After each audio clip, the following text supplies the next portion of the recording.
Greetings. In this video, I want to help you fix your laptop or desktop or MacBook not being able to pick up your home router that you have connected into your home. So I'm looking through my network, and my particular network is called CenturyLink, and it is not reading on my laptop.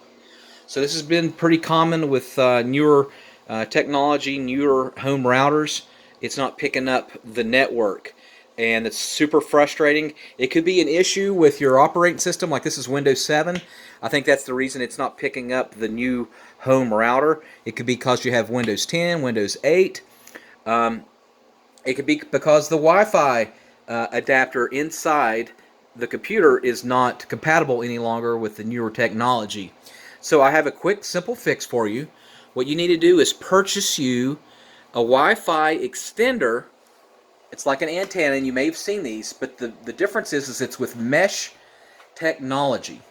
So I have my laptop connected directly to this particular router. This is actually, or extender, this is actually called a point extender with mesh technology. And you should see here I have an Ethernet cord. And you probably have an Ethernet cord. If not, you can get one on Amazon.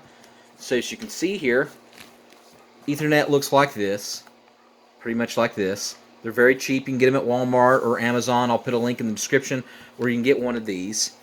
And you do not have to have your network being recognized on here. So I'm still getting internet, and only thing I have to do is just connect the Ethernet directly to the extender, and it will work. So if I go back to my home router here, which is in a bedroom across the hallway,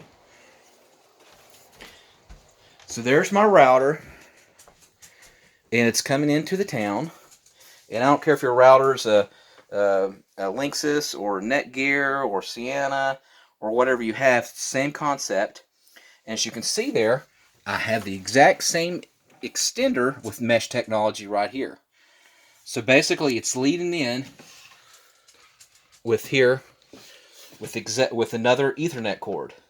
So the Ethernet cord is going from my home router directly to the extender, and then that goes directly to an extender in another room, and you could have up to 6 extenders, and you can get connected without seeing a visible network on your laptop or your MacBook or your desktop. Now this particular one, again, is point technology, but I'd highly recommend eRow, which is done by Amazon. It's going to cost you a pretty penny, probably like $70 for one. But I'll put a link in the comment section where you can get eRow by Amazon, and that's with mesh technology. Remember, don't just get a Wi-Fi extender. You have to get it with mesh technology. All right, and that will fix your problem with your network not being recognized by your computer. All right, thanks so much for watching, and make sure you subscribe.